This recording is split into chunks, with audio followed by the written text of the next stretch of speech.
So thank you very much, everybody, for joining today's New Diplomacy Initiative, the online symposium between the United States and Japan, looking at issues of nuclear waste and interim storage of nuclear waste, and so on today as well. My name is Sayo Saruta, and I'm representing the New Diplomacy Initiative, or ND. So I'd like to just share some brief words before we start today. Actually, here in Japan, just yesterday, there was some spent nuclear fuel that was started to be transported into the facilities in Mutsu in Aomori Prefecture just yesterday. The agreement has been made for 50 years between the local authorities and so on. However, there is still no plan for where this is to be brought after this as well. And so while it is being referred to as an interim storage facility, there are of course many concerns as it is not known what will be done with this after this period. ND was founded 10 years ago, and since then we have been continuing to conduct exchange on issues of energy, nuclear power plants, how to deal with spent fuel and so on in the United States, and introduce this information and experiences from the US to Japan. In March of this year, we also had a delegation that went to Washington, D.C. as part of our energy project team for an investigation, study, research purposes. We were able to speak with many different experts and people involved in this field in the US at that time. The US, of course, has also many concerns in regards to what to do with nuclear waste and so on. There's, for example, the history of Yucca Mountain, and we see the various challenges now about where there is no progress, many questions, many causes. We are talking about interim storage. However, as more and more waste is being transported to this, is this not really becoming final storage sites due to the lack of solutions for this? Japan and the United States have many similar challenges in touch with each other in parallel. And this is something also, but there is a lot of civil society action and different community actions around this as well. Also, this is something which crosses the parties in Washington as well, both Republicans and Democrats also looking at how to deal with this issue as well. Today, we'll have an opportunity to learn about initiatives and the current situation in the US, both challenges and also successes from two guest speakers from the US. One will be Kevin Camps from Beyond Nuclear, a specialist on radioactive issues. And the next will be Camilla Feibelman, who is from really one of the most well-known and also longest operating nature-related organizations, the Sierra Club as well. So we have a great chance to hear from Kevin and Camilla to think about what it is that we can do ourselves, that we should do ourselves, and how we can work together on these issues. We'll also have some reports about the situation in Japan as well, looking at the issue of radioactive waste and nuclear power plants. We'll be hearing from people involved. First of all, actually, we'll hear from Dr. Sueda, who is the editor of a citizens newspaper called the Anti-Nuclear Newspaper, which connects different local community activities all around Japan. So he'll share with us about the overall situation in Japan. We'll also hear from two grassroots activists. One is Ms. Takashima from Kaminoseki, and one is Mr. Kurihashi from Mutsu. So they'll speak about the local situation and community activities in regards to these facilities and developments as well. After we hear the reports from each of the speakers today, we'll also have some time for Q&A and discussion. If you would like to share any questions for the audience members, we'd just like to bring your attention to the chat function at the bottom of the screen. You can see a button there called chat with the two little speech bubbles there. If you can enter your question in there, and the staff members will pick that up. If possible, there is, this is just for the audience members, Kevin and Camilla, you don't have to worry about this, but there is one person within the Zoom who is called the question person in Japanese, and so we're asking people to send their chats to this account. If you send it to other people, then maybe they won't pick up those questions. So audience members will be sending them to the staff member who is listed as the question person within the chat, and then the MC will be selecting the questions and asking them on behalf. So rather than having the voices turned on of the audience members, we'll have them submit their questions in writing, and then ND will be asking the questions on behalf during the Q&A today. So we'll now jump right into today's proceedings. We will have as MC or facilitator today Kabe Aruto, who's a lawyer and researcher within our energy project team at ND. He'll be the overall coordinator for today, so I'll hand over to him from now. Good evening, everybody, or good morning for those of you joining us from the States. My name is Kabe. As introduced, I'm a researcher and lawyer working with ND. I went to Washington, D.C. in March of this year as part of the energy project team. Thank you to the Beyond Nuclear team and everybody else who cooperated with us at that time as well. I'm very glad to be the overall chair for today. I won't use any more time with my speaking, so we'll go straight to our first speaker, and we'll be hearing from Kevin Camps from Beyond Nuclear.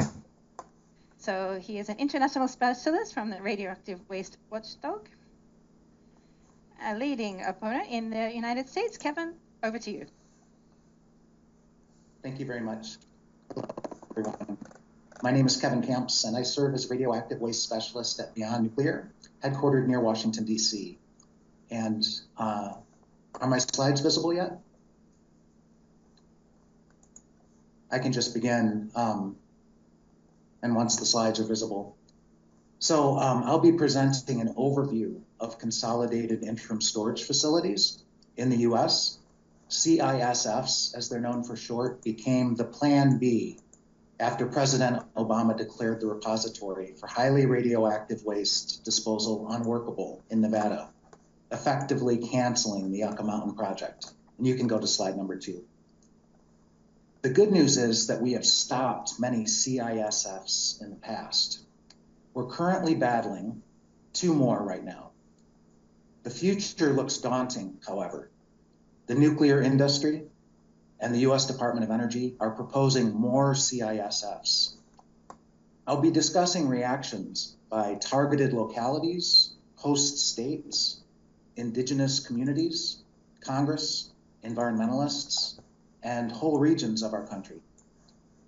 Thankfully, the presenter from Sierra Club, Kamala Feibelman, will be covering the specifics of Texas and New Mexico, so I will try to keep that shorter just to keep in time.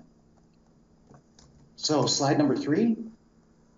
Our past victories include at Yucca Mountain itself in the year 2000. Also against the DOE's Nuclear Waste Negotiator from 1987 to 92, which mostly targeted indigenous nations. Then private fuel storage, which specifically targeted an indigenous nation in New Mexico and another in Utah for a 10-year period of time. And then DOE's Global Nuclear Energy Partnership from 2006 to 2009. Slide number 4.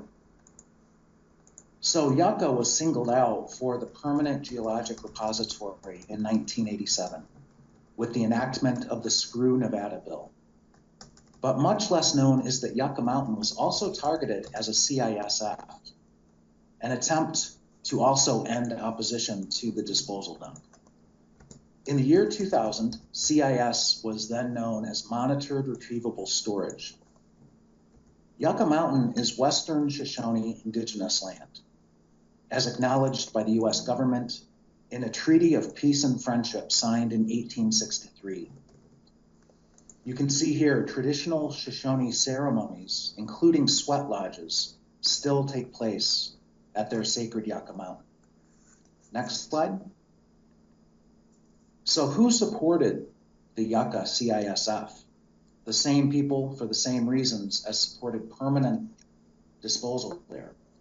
The local county, the Department of Energy, which would operate the dumps, the nuclear industry, which could offload its liability for highly radioactive waste, and the Nuclear Regulatory Commission, which would license it. That is the nuclear establishment. Why would the local municipality support the dumps?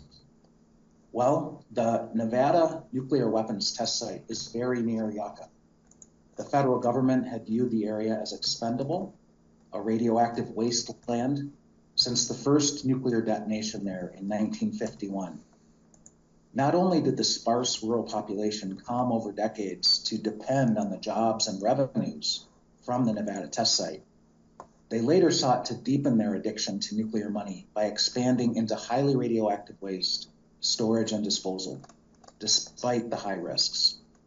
They were blinded by radioactive dollar signs, made a deal with the devil or Faustian fission. The nuclear establishment has continued targeting low-income, rural, and Black, Indigenous, people of color communities, including for CISFs. Next slide. Yucca CISF opponents also resisted the permanent repository. These included the Western Shoshone, the state of Nevada, environmentalists, and President Clinton, allied with Nevada congressional Democrats. For most Nevadans, suffering as downwinders from decades of nuclear weapons testing was warning enough against the Yucca dump from the start for them. This photo shows Ian Zabardi, lead Western Shoshone watchdog on the Nevada test site and Yucca Mountain for 4 decades now. He's shown standing in front of the Vermont Yankee atomic reactor, which he helped to close. Next slide. In the year 2000, majorities in both the U.S. House of Representatives and Senate passed legislation to open Yucca's CISF, but President Clinton thankfully vetoed the bill. The Senate then attempted to override Clinton's veto, which would require a 2/3 majority, but thankfully they fell 1 vote short. That's how very close the approval for both Yucca dumps came to happening. Ironically, news coverage of the Tokai Mura disaster on September 30th, 1999, caused dump proponents to delay the vote, which provided us precious additional organizing time in order to sustain Clinton's veto. Next slide. The George W. Bush administration shamefully continued with its plans for the Yucca dump, enabled by majority votes in Congress in 2002. 5 of the more than 1,000 environmental groups opposing Yucca organized a federal court appeal, which the state of Nevada joined. Our court victory forced the U.S. Environmental Protection Agency back to the drawing boards on public health protections downstream of Yucca. Instead of regulations ending at just 10,000 years into the future, the EPA was forced to acknowledge 1 million years of hazard associated with highly radioactive waste. Our legal victory slowed that dump for years, just long enough for major political breakthroughs to happen. U.S. Senator Harry Reid, shown here, of Nevada, became the Democratic leader of the Senate. He ended Yucca's funding. By the year 2008, Senator Reid supported Barack Obama's run for the White House. President Obama then effectively canceled the Yucca dump, although congressional Republicans to this day continue trying to resurrect it. Next slide. From 1987 to 1992, DOE's nuclear waste negotiator proposed CISFs targeting dozens of indigenous reservations in the western U.S. But the radioactively racist schemes were blocked by the likes of Western Shoshone spiritual leader Corbin Harney and Grace Thorpe of the Sac and Fox Nation in Oklahoma. Thorpe, founder of the National Environmental Coalition of Native Americans, was a board member of Nuclear Information and Resource Service when I worked there. I once thought to ask her why she became so anti-nuclear so fast after DOE targeted her reservation. Her one-word answer was Nagasaki. As a U.S. Army service member in World War II, she had been sent there soon after the atomic bombing. Harney and Thorpe traveled the United States, warning indigenous communities about CISFs. They not only helped stop these dumps, but they even got the DOE's nuclear waste negotiator fired. Slide 10. But the industry then picked up where DOE left off. Private fuel storage, a consortium of nuclear reactor owners, first targeted Mescalero Apache Reservation in New Mexico. Mescalero was downwind from the Trinity atomic blast of July 16, 1945, the test of the Nagasaki plutonium bomb design. Rufina Marie Laws and other Mescalero traditionals blocked that scheme. Private fuel storage then moved to Skull Valley Goshutes in Utah, but Margene Bull Creek and other Goshu environmentalists blocked it after a bitter 25-year-long battle. Next slide. President Bush's Global Nuclear Energy Partnership targeted BOE and other sites for not only CISFs, but also so-called advanced reactors and even reprocessing. This included Eddy Lee Energy Alliance's study site in New Mexico. ALEA is a quasi-governmental economic development entity, including 2 counties and the county seats of Carlsbad and Hobbs. A nationwide grassroots coalition resisted, including non-proliferation groups concerned about reprocessing's nuclear weapons risks. GNEP was terminated by President Obama, echoing a reprocessing struggle dating back to President Carter. Democrats like Carter, Clinton, and Obama have opposed reprocessing, while Republicans like Reagan and Bush have supported it. Despite GNEP's failure, ALEA then teamed up with Holtec more than a decade ago to promote the CISF. And I love this photo because it shows the bullet-ridden sign toppled to the ground from GNEP that is still located on the Holtec site to this day. Next slide.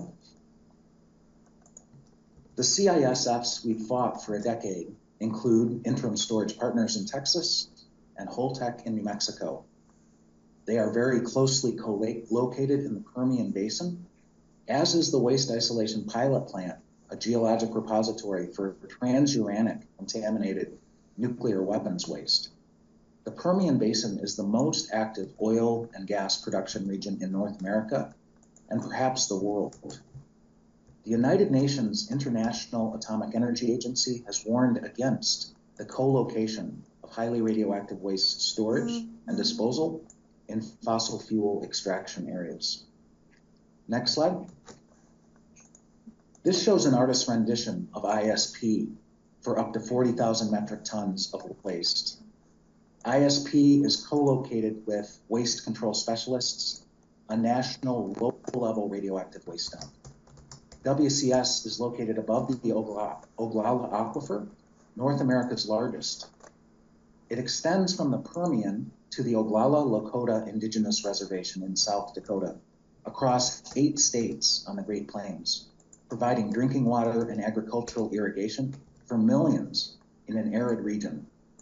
ISP is just half a kilometer from the New Mexico border. Next slide. Holtec's CISF could become the world's largest nuclear dump.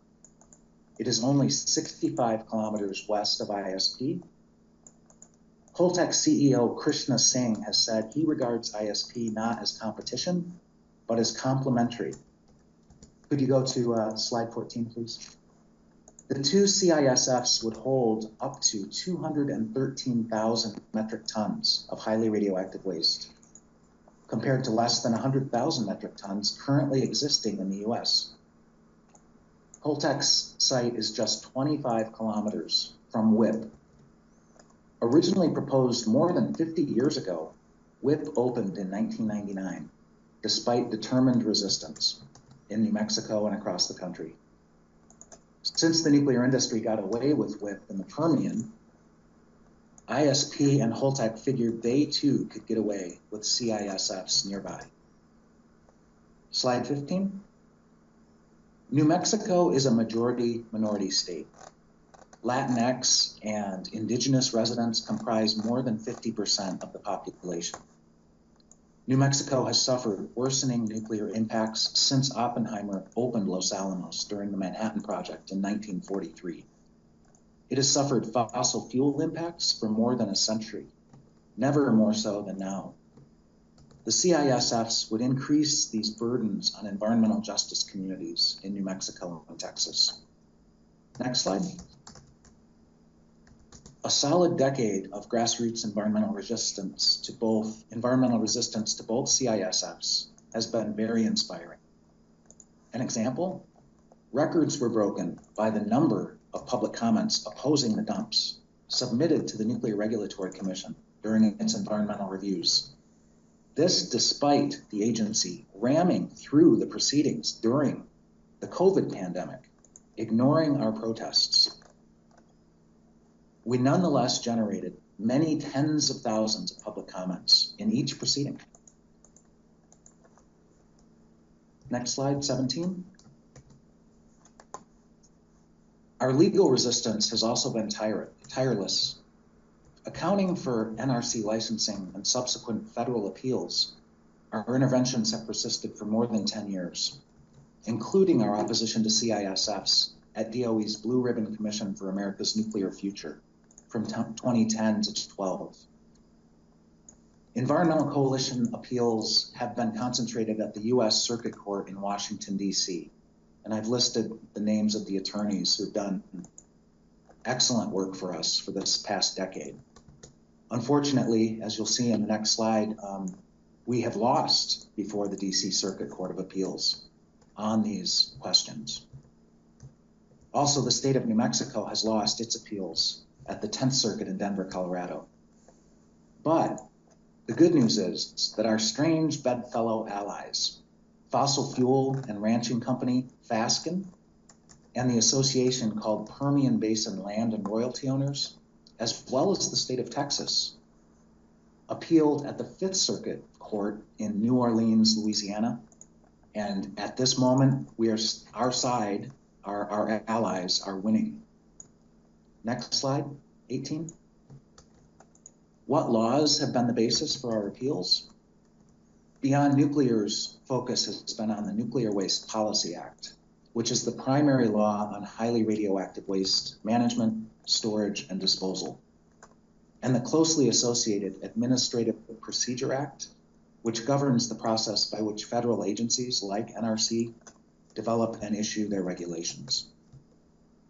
The remainder of our coalition, environmental allies as well as Fasken, have focused on the Atomic Energy Act as well as the National Environmental Policy Act. NEPA, as it's called, requires a hard look by federal agencies before major actions are undertaken, with rights to public participation and comment. The Atomic Energy Act is the basis for commercial nuclear industry safety and licensing requirements. Next slide, number 19. What have been the results of our appeals? I mentioned that we have lost at the DC Circuit. We've also lost at the Denver Circuit. But at the 5th Circuit in New Orleans, starting 13 months ago, our side, Texas and Fasken, won a victory that has been sustained for the past 13 months. Next slide, number 20.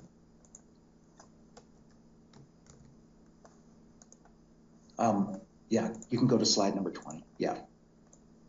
What is pending still? The Nuclear Regulatory Commission, the US Department of Justice, both of the dump companies, and their supporters, such as the Nuclear Energy Institute, the Industries Lobbying and Public Relations Association, have appealed the 5th Circuit of New Orleans rulings against the dumps. They've cited conflicts with the DC and 10th Circuit's rulings. So the Supreme Court of the United States is reconvening in just a few days from now. It could soon decide whether or not to hear these appeals. If SCOTUS denies certiorari, the 5th Circuit's rulings will stand. But if SCOTUS grants cert, our side will have to defend the 5th Circuit Court victory. Opponents of Holtec's CISF, including Beyond Nuclear, have 45 days since the ruling in the DC Circuit to appeal to the DC Circuit directly, and then we will see what our options are after that time. Next slide, number 21. I should hasten to add that a legal victory by our side must be defended on Capitol Hill, or else the nuclear power industry's lobbyists could simply persuade Congress to change the law.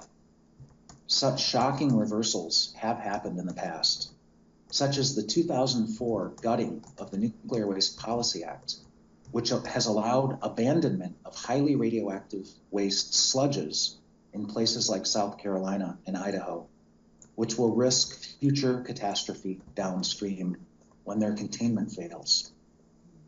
Next slide, 22.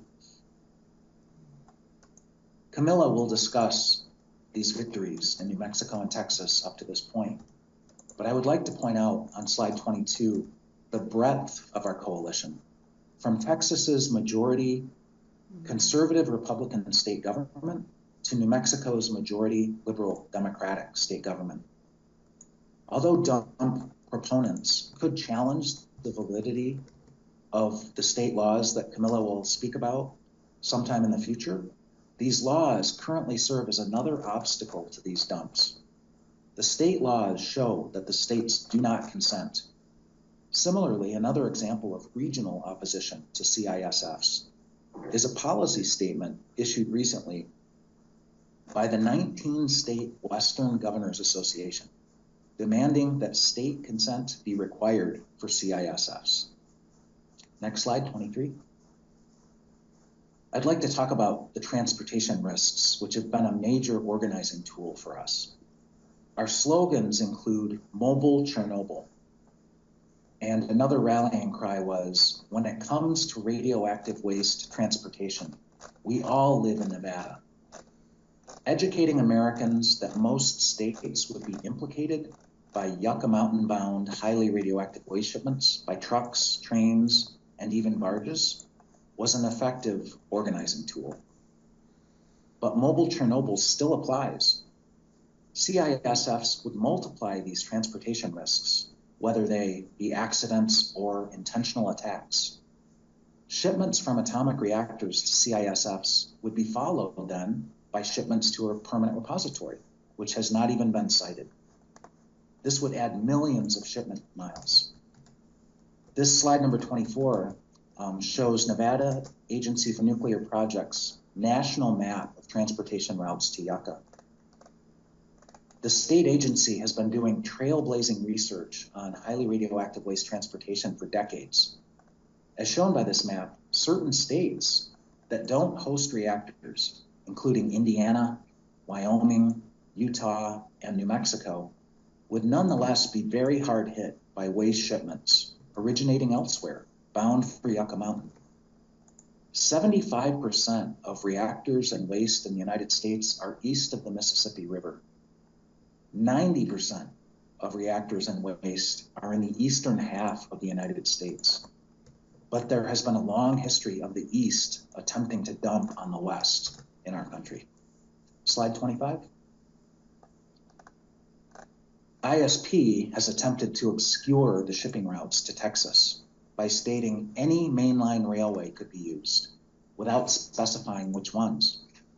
And then here on slide 26, you can see that Holtec also has concealed shipping routes.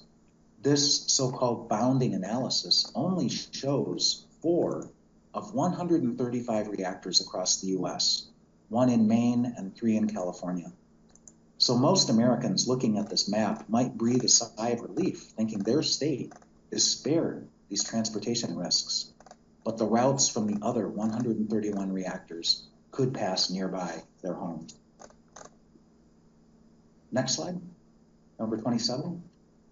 The Western Interstate Energy Board, WEEB, representing 11 states in the American West, did a public service by analyzing the most likely rail routes for inbound shipments to ISP.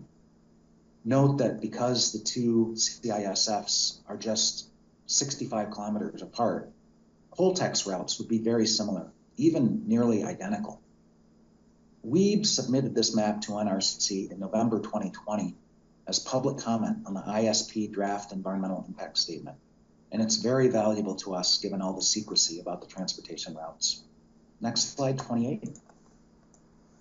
Environmental justice is also relevant to highly radioactive waste transport.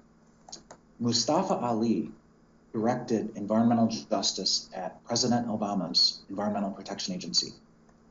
He has long warned about environmental justice impacts of highly radioactive waste transport on low-income and/or Black, Indigenous, and people of color communities. Our allies have used EPA EJ data to analyze transport routes in Texas. They found that along one stretch from El Paso to Monahans, 101,000 residents are 94% minority, mostly Latinx. 51% speak Spanish well, but not English. This means NRC licensing proceedings impacting these communities' lives were conducted in a language foreign to them. Next slide. The nuclear establishment does not want Americans to know the following about CISFs.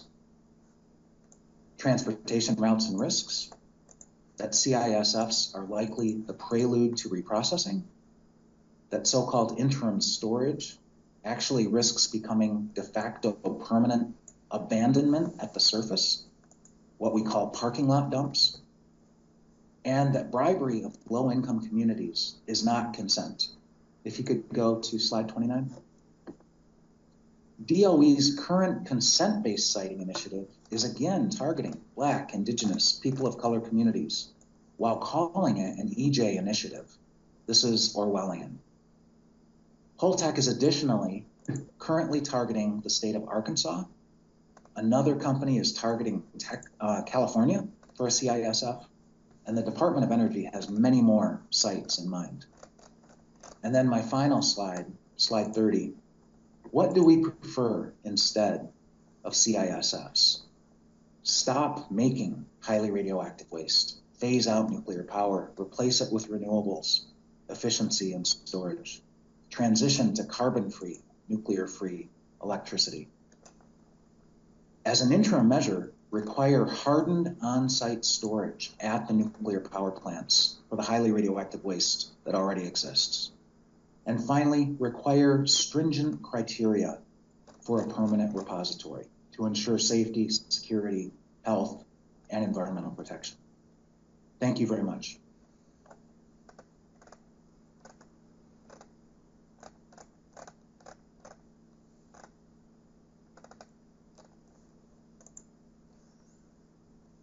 Thank you so much, Kevin Kamps, for that really rich presentation.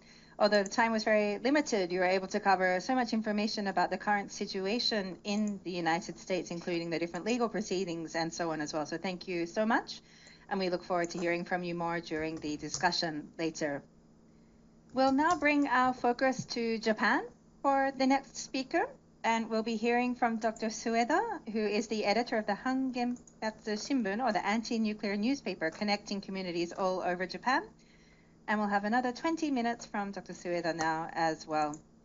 Thank you very much for the opportunity to speak with you all today. If we can get my slides up on the screen.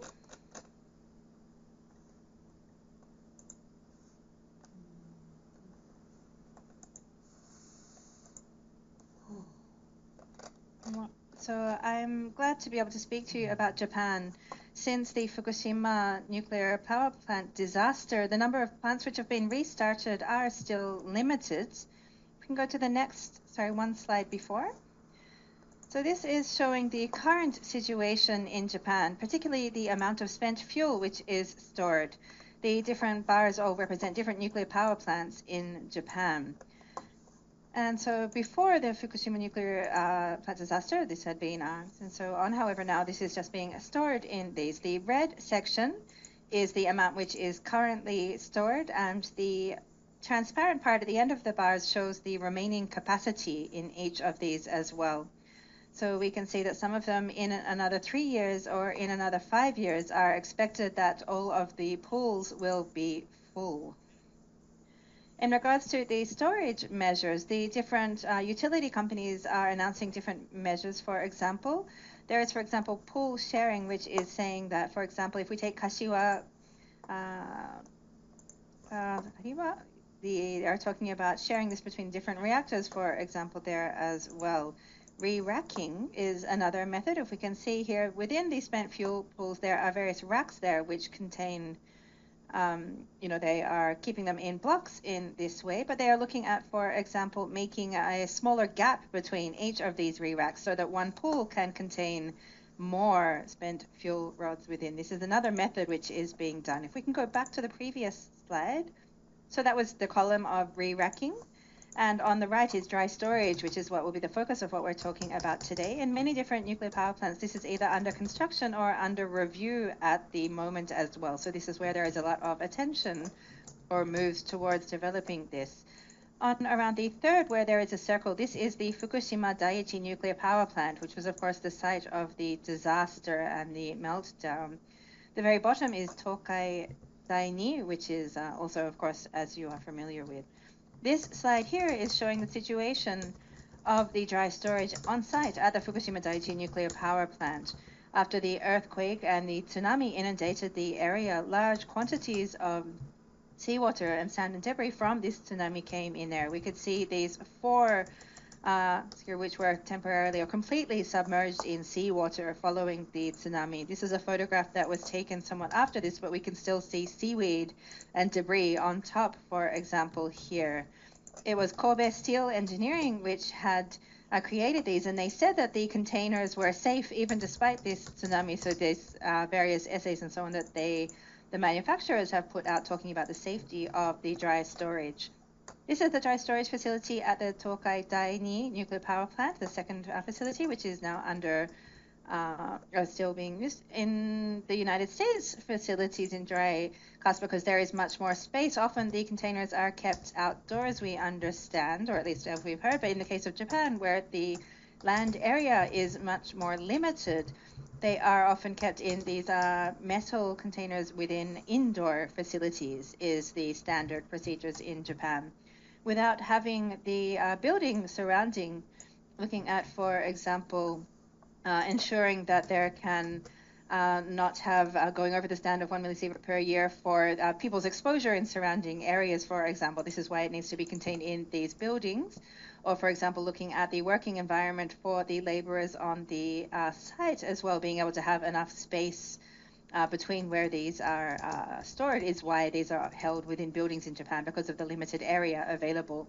However, the KEPCO plans, which are currently under review, they are actually talking about, well, having one, or so the buildings each and every in a way, and then having concrete panels surrounding them, as we can see in the center of the top diagram here. And this method is actually something at the Fukushima Daiichi nuclear power plant had been done for the temporary storage of spent fuel there after the disaster in 2011. This was done on a short-term basis. But for this to be done on a complete nuclear power plant, from the timing of bringing the containers in to whether it's possible, looking at, for example, if there is snow, for example, or these sorts of situations, what will the impacts be? Also within, if on the site there, if there is not also enough area, sometimes they are, for example, planning on having these next to very steep cliffs. But if there are, for example, landslides or issues in the cliff areas with weather incidents and so on, there are various concerns about the location of these as well. On the next slide, either way, within the interim storage facilities and looking at dry casks, being able to, well, this is a prerequisite for operation of nuclear power plants. This is looking at how to, of course, it is only that which has already been cooled which can be stored in such facilities. It is, there is various sources that are talking about the various safety positives for dry storage. But just because something has been transferred to dry storage facilities, well, if there is more space within the pools, then because there are more nuclear power plants being restarted in Japan, this just means that more spent fuel will be brought into these pool areas, these hot fields there as well, which has just been taken out of the reactors. So this is also meaning that there is no change to the actual danger of the spent fuel pools themselves, just by having dry cask storage facilities being added, because we are seeing the situation that so many of the pools are very close to already being full here in Japan. There is a situation where, because they are so full, then there are challenges to restarting the nuclear power plants. But by creating more space within the pools, this is actually just meaning that they can reopen more of these nuclear power plants. So dry cask storage is actually being used as an excuse or a reason for more restarting of nuclear power plants. This is also a situation looking at the situation in Mutsu City in Aomori Prefecture as well. This is where there's a plan which is being conducted by RFC, and it is planning to receiving 5,000 tons of spent fuel. And actually, the very first amount was just transported to the site yesterday. Mr. Kurihashi will be sharing the very live information right from the ground in his comment later on. And we will also be hearing more about the situation at Kaminoseki, which is the KEPCO, the Kansai Electric Power Company, which is having the most trouble in terms of finding place for storage and so on. In a place called Kaminoseki, there is also a situation where they are currently having studies for interim storage sites, the same as Mutsu as well. This is actually a location where 40 years ago there was plans for nuclear power plants, but for many years the local community opposed this and was able to prevent the construction of the new plant there. However, in this same site, well, they said, well, if there's no nuclear power plant there, then let's bring an interim storage facility there instead, is the current discussions there. So why is it coming into this kind of situation? In the case of Japan, public subsidies or just throwing around money from the government for sites being candidates for such nuclear facilities is, of course, the situation. What is called as grants for initial measures for the siting of power sources is the government's official language for this as well, but this is given to the local municipality. In the case of nuclear power plants, from the time that the assessment or the site feasibility study begins, from the year after that, for the first 10 years, there is 980 million yen each year. Then from the 11th year, this is actually reduced significantly, and it's just 0.08 billion from after this as well.